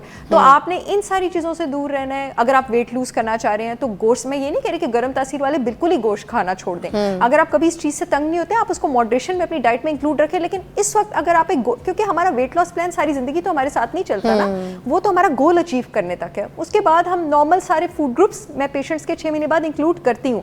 लेकिन जब तक हम गोल पे नहीं पहुंचे ना, जैसे जब तक आप लाइफ में भी किसी चीज़ पे नहीं पहुंचते, आपका ज़रा स्पीड ज़्यादा होती है, ज़रा वो ज़्यादा होता है, आपने टोटली वेजिटेरियन हो जाना है। प्लान आपने अपना बनाना है। ये मैं फिजा एक सेकंड, प्लान से पहले एक तो वेजिटेरियन हो जाना है, यहाँ तक रुकिएगा, एक कॉल शामिल करते हैं सबा की, फिर आगे चलेंगे। ओके, गर्म तासीर वाले वेजिटेरियन हो जाए। अब कॉल लेते हैं सबा। अस्सलाम वालेकुम सबा। वालेकुम अस्सलाम। कैसी हैं सबा? आज सहर चावला हमारे साथ मौजूद हैं। अगर आपने वेट लॉस के हिसाब से कोई सवाल करना है, कुछ पूछना है, कोई डाइट प्लान, तो यू कैन आस्क। जी हाँ, मैंने दरअसल मेरे 2 सवाल हैं। तो मेरा पहला सवाल है वो ये है कि मैंने सुना था कि हम लोग ना अगर रोटी अपने लाइफ से निकाल लें और चावल भी खाएं और उसके साथ जो भी हम लोग घर का बना खाना खाते हैं with less oil less salt, तो वो हमारे लिए सही है। तो क्या ऐसा है कि मैं अपनी लाइफ से रोटी निकाल दूं और चावल खाऊं? तो मुझे एक का आंसर दें। और दूसरा सवाल मेरा ये है, बस एक सवाल का ही जवाब आज मिल सकता है जी। जी, उम्र एक तो मुझे इनकी नहीं पता, लेकिन मुझे जवान लड़की लग रही थी, कोई 20 से 30 के बीच की। हाँ मुझे भी ऐसा हाँ लगा, जी। आवाज़ सही। तो आप थोड़ा बहुत ग्रेन तो इंक्लूड कर सकती हैं अगर आपकी बॉडी में कोई सोजिश नहीं है या आपको कोई गट डिसऑर्डर नहीं है तो। बट मैं रिकमेंड नहीं करूँगी कि डेली बेसिस पे आप चावल खाएं, क्योंकि कुछ सालों में आप 30 क्रॉस करेंगी, आपका मेटाबॉलिज्म स्लो होगा। This is a lot of carbohydrate and a lot of starches in one day. I would not recommend कि आप डेली चावल खाएं। मैं चावल के टोटली अगेंस्ट भी नहीं हूँ। अगर आपकी बॉडी में कोई इन्फ्लेमेटरी प्रॉब्लम नहीं है या आपको अलग से चावल से एलर्जी नहीं है, once in a week is okay. अच्छा। बट मैं इतने हक में नहीं हूँ कि डेली बेसिस पे आप बहुत ज़्यादा ग्रेन्स पर डिपेंड करें। वो कह रही थी जॉन्डिस का भी प्रॉब्लम, उनका जॉन्डिस का भी। अच्छा, जॉन्डिस का प्रॉब्लम है फिजा, इसका मतलब है कि लिवर डिसफंक्शनल है। अच्छा। अगर आपके पास लिवर डिसफंक्शनल हो, अगेन आपने गोश्त और अंडे दोनों अवॉइड करने होते हैं। उसकी रीज़न ये है कि अदरवाइज आपका लिवर जो है वो प्रोटीन को प्रोसेस नहीं कर पाएगा। तो लिवर को साफ करने का एक ही तरीका होता है, सबसे बेहतरीन। जॉन्डिस या लिवर जितने भी लोगों का ख़राब है, उन्होंने अपनी हेल्थ ठीक करनी है, क्रूसीफेरस क्रूसीफेरस वेजिटेबल लिवर को डिटॉक्सिफाई करते हैं। लिवर का एक बिल्कुल बताने लगी हूँ। कैबेज, ब्रोकली, स्पिनच और केल, इन चारों को क्रूसीफेरस वेजिटेबल कहते हैं। आपके पास कैबेज, ब्रोकली, स्पिनच और केल, ये क्रूसीफेरस वेजिटेबल है। लिवर का एक डिटॉक्सिफिकेशन सिस्टम होता है, शॉर्ट वर्ड बता देती हूँ, CYP, सिप 450, साइटोक्रोम P450 मोनोऑक्सीजनेस। जब तक वो एक्टिवेट नहीं होगा, लिवर साफ नहीं होगा। क्रूसीफेरस वेजिटेबल में अल्लाह ताला ने वो केमिकल्स डाले हैं, उससे P450 जो है ना उसको एक्टिवेट कर देता है। It's beautiful. और जितनी भी औरतों को ये पीरियड्स में बहुत ज़्यादा ब्लीडिंग होती है ना, जो बड़े मुश्किल पेरीमीनोपॉज से गुजर रही हैं, जिनको फाइब्रोइड्स का प्रॉब्लम है, छाती की सिस्ट का प्रॉब्लम है, एंडोमेट्रियोसिस का प्रॉब्लम है, आप सारी भी क्रूसीफेरस वेजिटेबल लें, अपने लिवर को डिटॉक्स करें ताकि टॉक्सिक एस्ट्रोजन बाहर निकले। वाओ, जबरदस्त। अब आगे चलेंगे, गर्म तासीर वाले जो लोग हैं वो वेजिटेरियन हो जाएं, उसके आगे उनका डाइट प्लान जी। अच्छा, वेजिटेरियन आपने हो जाना है। कैलोरीज 1100 से ये मैं एक नॉर्मल ऐसे इंसान के लिए बता रही हूँ जो अप टिल 45 है, थोड़ा बहुत फिजिकल एक्टिविटी लेवल है और कोई हेल्थ प्रॉब्लम्स नहीं है। बाकी हर हेल्थ प्रॉब्लम के लिए कस्टमाइज बात होती है। आप 1100 टू, अगर आप खातून हैं 1600 का आप कैलोरी प्लान जो है वो रख सकती हैं। अगर मर्द हैं तो आप 1800 टू 1900 का आप कैलोरी प्लान रख सकते हैं। एक और गोल जो आपने सीखना होता है जब आप वेट लॉस करें, चाहे आप हेल्दी भी खाएंगे ना और आप बार बार खाएंगे, स्नैकिंग करेंगे, आपकी बॉडी में इंसुलिन स्पाइक होता रहेगा। ठीक है, आपने अपने ज़बान को थोड़ा जिप करने की आदत डालनी है। मील दिन में 2 बार लें या 3 बार लें, इंटरमिटेंट फास्टिंग के साथ आप ले लें। अगर आप बिगिनर हैं, आप हेल्दी आदतों की तरफ आना चाह रहे हैं, पोर्शन थोड़ा बड़ा कर लें लेकिन मील कम करें। ये जो लोग कहते हैं ना थोड़ा थोड़ा खाया, मतलब अगर मैंने 10 बजे for example handful of nuts खाया, 11 बजे मैं 2 उबले अंडे खा लूंगी, मैं अपने स्टमक को चैन नहीं करने दे रही हूँ। अच्छा, और कुछ ये होता है टाइम के भूख नहीं लग रही, फिर भी बस बना लिया प्लान, उसको खाए जा रहे हैं। अच्छा, और जब भूख लगती है ना तो अपनी बॉडी को आइडेंटिफाई करने दें कि उसको भूख लगी है या प्यास लगी है। क्योंकि जो हमारे दिमाग का सेटाइटी सेंटर है ना, ये भूख और प्यास वाला, ये बहुत एक दूसरे के पास होता है। तो इसका मतलब ये कि अगर खाना लग गया है तो जबरदस्ती खाना नहीं है, जबरदस्ती नहीं खाना। और अगर वैसे ही आप बोर हो रहे हैं तो फ्रिज नहीं खोलना। ये और कुछ लोग कहते हैं ना टाइम पे खा लिया करो, तो वो जब भूख ही नहीं लग रही तो टाइम पे खाएं कि ना खाएं? टाइम वही है जब आपने मेहनत की है, अपने आप को थकाया हुआ है, आपको भूख और लगी हुई है, वही टाइम है। और जब सूरज गरूब हो जाए, जब तक सूरज तुलू नहीं होता, खाने का टाइम नहीं है। अच्छा, बिल्कुल भी नहीं है। 7 बजे के बाद आपका मेटाबॉलिक रेट वैसे ही 30% गिर जाता है। उसके बाद आप उसमें खाना डंप करें और आप एक्सपेक्ट करें कि आपका स्टमक जो है वो मेहनत करे, उसको डाइजेस्ट करे। इससे कितनी सारी मेटाबॉलिज्म तो स्लो होता ही है, आपके हार्मोन्स तो डिस्टर्ब होते ही हैं। स्टमक उस टाइम इतना सारा एसिड पंप करता है, फिर इससे एसिडिटी, गैस्ट्राइटिस और अल्सर्स की भी शुरुआत होती है। और आप यकीन करें, मैं अक्सर कहती हूँ, वो एक मशहूर ब्रांड है ना, उसका लोगो है बोन स्ट्रॉन्ग तो मैं स्ट्रॉन्ग। मैं हमेशा कहती हूँ गट स्ट्रॉन्ग तो मैं स्ट्रॉन्ग। आपका अगर गट ठीक नहीं है ना, आप सबसे ज़्यादा चीज़ जिसको वो दीमक की तरह खाएगा ना, वो आपकी ज़हनी हालत है, ज़हनी सेहत है। मैं आपको उंगलियों पे गिन के नहीं बता सकती कितने पेशेंट्स, मिस्ड डिप्रेशन एक बीमारी है ही है, लेकिन मिस डायग्नोस्ड कितने केसेस मेरे पास डिप्रेशन के हैं जो गट के पेशेंट थे। उनका सिर्फ गट। कल भी मेरी अपने एक पेशेंट, सऊदी अरब में एक मेरे पेशेंट है, वो कल भी कह रहे थे, डॉक्टर साहिबा मैंने प्रोबायोटिक खाना शुरू किया, मेरा मूड ठीक हो गया। अब प्रोबायोटिक एंटी डिप्रेसेंट नहीं है, एक सिंपल सी प्रिस्क्रिप्शन जिससे उनके गट का गुड बैक्टीरिया बूस्ट किया। मैं आपकी गट के साथ हूँ, इसलिए क्योंकि मैं हमेशा कहती हूँ कि जो गट है ना वो 3 जगह लगे हैं। आपको पता है आपके जिस्म में 3 जगह आपको दिमाग लगे, तो आपके दिमाग में दिमाग लगा, आपके दिल में दिमाग लगा, और एक आपको आपके गट में दिमाग लगा है। जिसमें हम कहते हैं ना हमारी गट फीलिंग आ रही है कि ये नहीं खाना, वो ये गट फीलिंग दिमाग आपको गट वाला दिमाग बता रहा है। एक ब्रेक लेंगे, फिर दोबारा ज्वाइन करते हैं।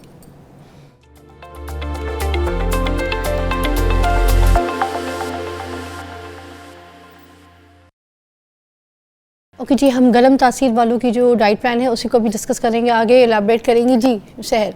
जी, हम वेजिटेरियन की बात कर रहे थे। अगर इन केस आपकी बॉडी पे रैशेस हो जाते हैं तो फिर आपने एग्स से भी दूर रहना है। कुछ गर्म तासीर वालों की बॉडी पे रैशेस भी हो जाते हैं। यहाँ मैं बताती चलूँ कि ये रैशेस एक्जिमा और सोराइसिस की मैं बात नहीं करी, वो बिल्कुल एक डिफरेंट चीज़ है। एक्जिमा और सोराइसिस, जिसको शायद चंबल भी कहा जाता है उर्दू में, ऑटो इम्यून डिजीज़ है वो प्रॉपर, वो लीकी गट के साथ एसोसिएटेड है। खैर उसमें भी आप अंडे नहीं लेते हैं, लेकिन जिन लोगों की बॉडी की तासीर गर्म है, रैशेस हैं, आपने भी अंडे फ़िलहाल नहीं लेने हैं। अगेन देन जब आप ये ठंडी डाइट पे जाते हैं ना, तो थोड़े अरसे बाद फिर आपकी बॉडी की तासीर भी न्यूट्रलाइज होना शुरू हो जाती है। लेकिन जो आपको अल्लाह ताला की तरफ से बॉडी टाइप और तासीर मिली हुई है ना, वो कम्प्लीटली कभी स्विच नहीं हो सकती। मैं आपको बता दूं, वो रहती उसी तरफ ही है। इसी तरह जो ठंडी तासीर के लोग हैं, आपकी डाइट कार्निवोर होगी, आप गोश्त की तरफ जाएंगे, आप ज़रा डेयरी प्रोडक्ट से दूर रहेंगे। गर्म तासीर वाले डेयरी ले सकते हैं, गर्म तासीर वाले सिट्रस ले सकते हैं, ठीक है, नींबू वगैरह और वो सारे टोटके, नींबू पानी, एप्पल साइडर विनेगर। गर्म तासीर वालों को वो है, ठंडी तासीर वालों को वो है कि वो बोटियाँ खा सकते हैं। ये भी तो है ना, हमारे यहाँ गोश्त और मुर्गी को पसंद किया जाता है, तो मुर्गी और गोश्त दोनों खा सकते हैं? बिल्कुल खा सकते हैं, मुर्गी और गोश्त खा सकते हैं, लेकिन डेयरी प्रोडक्ट से दूर रहेंगे, सिट्रस से दूर रहेंगे। सब्जियाँ आप ये वाले जो है नाइट शेड्स, वो आप ले सकते हैं। ये लोग शिमला मिर्च ले सकते हैं, लोग मिर्चें ले सकते हैं। आलू को आप वैसे ही इतना प्रायोरिटाइज नहीं करते वेट लॉस में, क्योंकि उसका ग्लाइसेमिक इंडेक्स बहुत ज़्यादा हाई है, तो बेटर है ना लें। ये लोग टमाटर ले सकते हैं, ये लोग इन चीज़ों को कंज्यूम कर सकते हैं के लिए। बिल्कुल।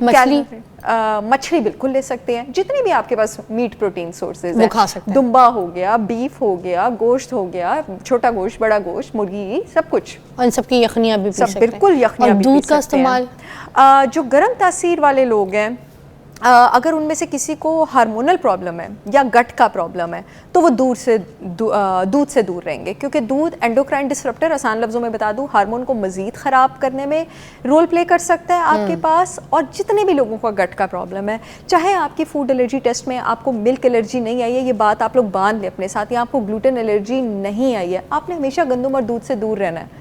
अगर आपको लीकी गट का प्रॉब्लम है, IBS है, डाइजेस्टिव इश्यूज़ हैं, लीकी गट कैसे पता लगता है मैं बता रही हूँ, पेट फूल जाए, मैं बताती हूँ। अगर आपको IBS है, आपको डाइजेस्टिव इश्यूज हैं, बार बार लूज स्टूल स्टार्ट हो जाते हैं, आपको मल्टीपल फूड एलर्जीज रहती हैं, आप उन लोगों में से हैं जिनको हर दूसरे खाने से एलर्जी है, हर दूसरे खाने से वो बाथरूम जा रहे हैं, आप उन लोगों में से हैं जिनको क्रॉन्स डिजीज है, अल्सरेटिव कोलाइटिस है, रूमेटॉइड आर्थराइटिस है, एक्जिमा है, सोराइसिस है, हाशिमोटोस थायराइडाइटिस है, खुदा ना खास्ता सिस्टेमिक लूपस एरिथमेटोसिस है, शॉगरिन सिंड्रोम है, तो आप लोगों ने गंदम और दूध से दूर रहना है। ये जितनी बीमारियां बताई जिन जिन को है ना वही समझेंगे। एग्जैक्टली, ये कैसे को कहते हैं नॉलेज, नॉलेज चेक करें आप। अच्छा, और फिर वो जो ठंडी तासीर वाले लोग हैं वो दूध पी सकते हैं गर्म खौलता हुआ, क्योंकि बेड टाइम पे लोगों को दूध की बड़ी आदत है, जैसे मुझे तो दूध के बगैर नींद ही नहीं आती। तो आपको सूट कर रहा है, is it working for you? अच्छा, ये देखिए, ये आपको खुद पता होगा, कभी पेट तो खराब नहीं हुआ इससे? अच्छा, कितने सालों से आप ये ले रही हैं? बचपन से। हल्दी वाला दूध, कभी प्रॉब्लम नहीं, और माशाल्लाह वेट भी मेंटेन है, हाँ, देसी घी भी डाल लेती हूँ कभी कभी, और माशाल्लाह फर्टिलिटी भी अच्छी रही है, इसका मतलब it has worked for you. तो आपकी बॉडी सही चल रहा है तो फिर पी लें, it has worked for you, फिर पी लें, बिल्कुल। और ठंडी तासीर वाले पिए या नहीं? ठंडी तासीर वालों को अगर गट का प्रॉब्लम नहीं है और हार्मोन का प्रॉब्लम नहीं है तो वो पी सकते हैं। अच्छा, और दही? दही ठंडी तासीर वाले तो बिल्कुल भी ना लें, आपको बहुत ज़्यादा प्रॉब्लम करेगी, कोई it will do no good to you. अगर आप वेट लूज करना चाह रहे हैं और आप अल्सर के पेशेंट हैं तो दही आपके लिए बहुत ही ज़्यादा अच्छी है। और अगेन अल्सर के पेशेंट भी ज़्यादा वही होते हैं, अब आप देख लें सारी चीज़ें कितनी मिलती हैं जिनकी बॉडी की तासीर गर्म। विंटर्स में लोग कहते हैं दही का इस्तेमाल ना करें, गला ख़राब हो जाएगा, बलगम आ जाएगा, छाती ख़राब हो जाएगी, ऐसे मत करें, तो हम क्या करें? हमें दही अगर अच्छा लगता है, हम खाएं या ना खाएं, प्लीज़ बताएं। अगर आपकी बॉडी की तासीर ठंडी है, आप सर्दियों में तो बिल्कुल भी दही ना खाएं, वो आपके लिए प्रॉब्लम करेगा। फिर ये वही लोग हैं जिनको दही खाने के बिल्कुल अगले दिन, छाछ पीने के 1-2 दिन बाद घुटनों में और पूरी बॉडी में जो है अनएक्सप्लेन्ड पेन्स शुरू हो जाती हैं, जिन पेन्स का आपको नहीं पता। और अगर आपकी बॉडी की तासीर गर्म है तो आप खाएं सर्दियों में भी दही। अच्छा, फिर आपको कोई प्रॉब्लम नहीं करेगी, तो आपको सूट करेगी। और जो नॉर्मल, और ये रात और सुबह का भी दही का बता दें सिस्टम। मैं ना ये रिकमेंड करती हूँ कि दही को यहाँ आप साथ खाने के ले लें, प्रोबायोटिक भी है, ठीक है, खाने का जायका एक रायता टाइप अलग और खाने को डाइजेशन में अलग आपके पास हेल्प करता है। पुदीने की चटनी बना के तो दही में डाल लें थोड़ा सा, मिंट अगेन आपके पास बड़ा ज़बरदस्त एंटी माइक्रोबियल भी है, डाइजेशन में भी हेल्प करता है। यहाँ दही को आप सोने से पहले भी ले सकते हैं। ओके, ठीक है, ये वाली चीज़ें सही। अच्छा, और ये जो आजकल आपने तो सुना ही होगा योयो हनी सिंह का नाम, हाँ जी, ठीक है ना? बहुत सुना है, गाने उनके भी साथ सुने हैं। योयो डाइट भी आ गई है। अब व्हाट इज योयो डाइट? ये क्या नई डाइट आई है? अच्छा, यो डाइट और क्रैश डाइट को कहते हैं कि you are swinging, you know, हाँ, यू आर मतलब- swinging between this and this and this and this, that's the yoyo. That's the yo. Again मैं इसके हक में नहीं हूँ। आपकी डाइट वही हो सकती है जो आपकी बॉडी टाइप के हिसाब से हो। अच्छा। कैलोरीज थोड़ी सी रिस्ट्रिक्टेड हो सकती हैं इनिशियली, जब तक आप अपने गोल पर अचीव नहीं हुए आपकी रिस्ट्रिक्शंस थोड़ी ज़्यादा हो सकती हैं, but ultimately there is a certain diet type that works for you and that is why आपके सारे डाइट प्लान्स कस्टमाइज होते हैं। मैं जब भी सोशल मीडिया पे या कहीं पे भी ऐसी वीडियोस देखूँ ना, 10 दिन में 8 किलो कम करें, मैं तो सर पकड़ के बैठ जाती हूँ। ऐसा डाइट प्लान कैसे, ये कौन सा डाइट प्लान है जो पूरी दुनिया पे लागू हो रहा है? और जो मेरे पास जब पेशेंट्स अगर आके इस तरह की बात करें ना, मेरे वैसे पेशेंट्स जो है ना उनको पता है कि डॉक्टर साहब के पास जाके ऐसी बातें नहीं करनी, लेकिन अगर कोई आके मेरे पास इस तरह की बात करे ना, डॉक्टर साहब महीने में 10 किलो कम करवा दे, मैं तो कहती हूँ जी वो तो बीमारी से ही हो सकता है, तो अपने आप को बद्दुआएं तो ना दें। वाकई बीमारी से क्यों आप अपने आप को बद्दुआ दे रहे हैं कि महीने में किसी 10 के साथ किलो? बुरा करें, बद्दुआएं लें और उसके बाद वेट कम कर लें। अच्छा, ब्रेक के बाद हम दोबारा आएंगे। ये जो एप्पल साइडर पीने वाले, सुबह सुबह नहार मुँह लोग लेमन वाटर पीते हैं, ठीक है, इसके ऊपर बात करेंगे। कॉल्स भी आपकी बहुत आ रही हैं, I am so sorry, but अब इस ब्रेक के बाद I will try to take your calls as well. Sahar is here, take a break.